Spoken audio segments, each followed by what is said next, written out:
Was it like training with Mr. Parker?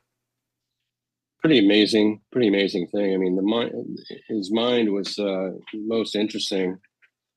One of the greatest minds I've ever run into.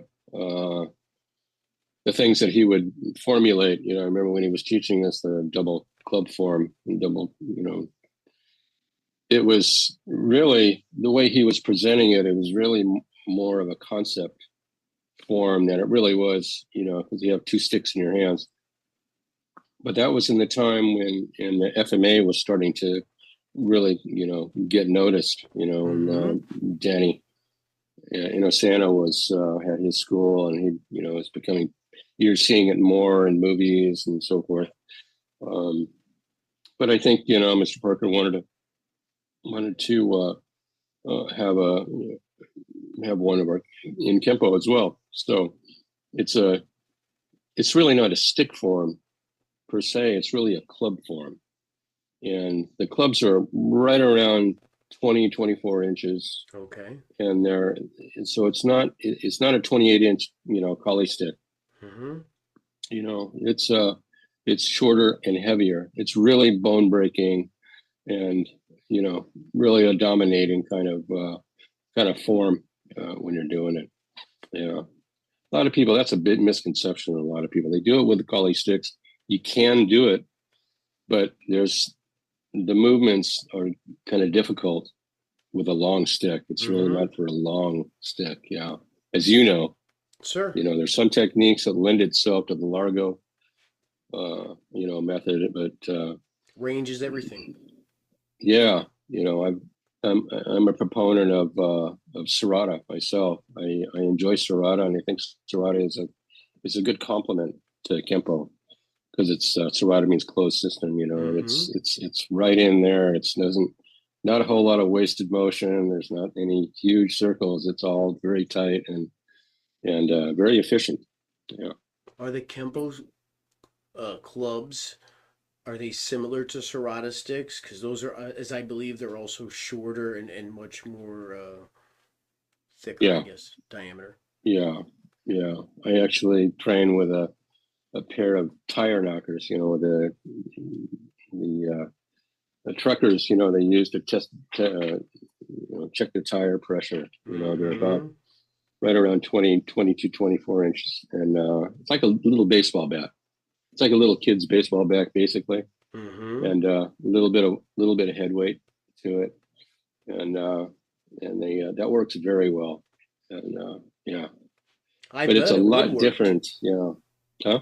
I said, I bet it would work too. I bet that makes you strong, right? Just a little bit Oh of yeah. extra weight or whatever in the grip and whatnot. And yeah, Oh yeah. Yeah. It'll work your forearms good. Yeah. But like anything, in any of these things, the body has to be behind the action. mm-hmm. And a lot of guys, they get so caught up in the hands, and they're all up in here, and there's nothing. It's all just stick, and the speed. Is if you can go fast enough, it'll have a great impact. But Mr. Parker was a big proponent into getting the body behind your weapons.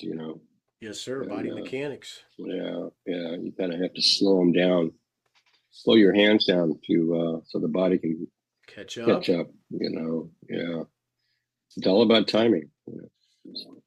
I saw one of your videos. I was going through where you were talking about a particular form, and then you used the movements against a different type of attack. I thought that was really interesting, especially that's what we're kind of working on with our AIM program is boiling it down to a root motion and then a lot of practice in that motion with sticks or maybe daggers or empty hand, and then how many ways can we apply that motion, right, as opposed to a technique. So I thought that was really, really interesting. Did you find that like the longer you did Kempo, the way layers peeled back, or is that something that always was in your mind? Well, the way Mr. Parker laid out the system, he developed that you see the motion repeated over and over in different ways, just like you were saying. And that's part of it, is be able to identify that motion. You know, what you're really learning, it's an alphabet. It's an alphabet of motion that you're learning how to speak with your hands, you know. And you want to be able to, the more you understand those motions, you understand these different methods the weapons are using, the targets they're being you know, you're used striking, then you're able to express yourself. That's truly, you know, the idea is, we just like we learn, you know, Jack and Jill went up the hill, you know, and we learn these, you know, little childhood sayings. We learn how to speak as a young, but after a while, we know all the words. We know that, you know, we learn to speak the language, and then we start expressing ourselves, and that's the whole idea. And I think many people don't quite understand that. They think, you know, well, you know, shooting a right punch, you do this for that. Or if he's doing a push, or he's doing a grab, or he's doing a kick, or, you know, this is what you do. You know, many things that you can do.